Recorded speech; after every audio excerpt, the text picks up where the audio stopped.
ले मोर खाता में लिख ले। अरे राजा ताए मेरे का करत हाथ ए निपोर मोला कहाँ ले देख रे ए दे लइका घर पर कुकरा ले तो आए हैं ले बने ए गांव भले सरपंच जाने भारी चिट्टा है सारा है जुटा है एकदम निमगा लेट मोरो बर आधे किलो टमाटर तोल दे। अरे जयराम तहु शहर भीतर आए हैं अब कैसे टमाटर भला लेवा था जेके कुल साग सब्जी घलो ले लेना। ओ हमार घर राजा कुकरा साग ले गएगा तो धनिया टमाटर मिर्चा बस ला लेवा था केला केला खाओगा एको दिन तो हमूल खाए बर बुला लेवा या तो यह पूछे के बात है लेना तो हूँ हमार घर आके कुकरा भात खा ले बेर भाई ए दे अम्मा साग वो रान देबे। अरे लक्की तो अम्मल चेता देवे तो आज मोर बर भात मत रांधी आज मैं राजा मन घर कुकरा साग में खाऊं। ले आ बैठ बैठ बैठ राजा कहाँ है नहीं दिखत है कहाँ जाही हो है घरे रह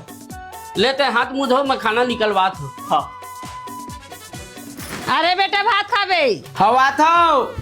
हाथ मुँह धोऊं से पहले राजा फोन लगा लेता हूँ तुहरे घर आए हो के निपोर के सारा जुटा सरपंच मोला काबर फोन लगा थे खाए बोझी बोर होई मोरनी पोरी उठात नहीं है लेना आही कोनो मेरे होई त आखिर उखरे घर तो हम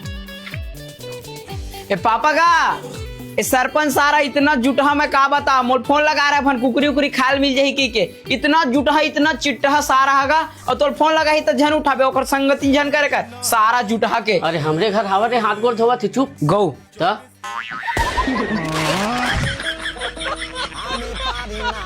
नहीं गा कोनो मन इसने की के गाड़ी देते इसी की पापल बतात रहे ऐसा कोनो नहीं कहे रे साले तय कहा था कते तोर घर के खाड़ो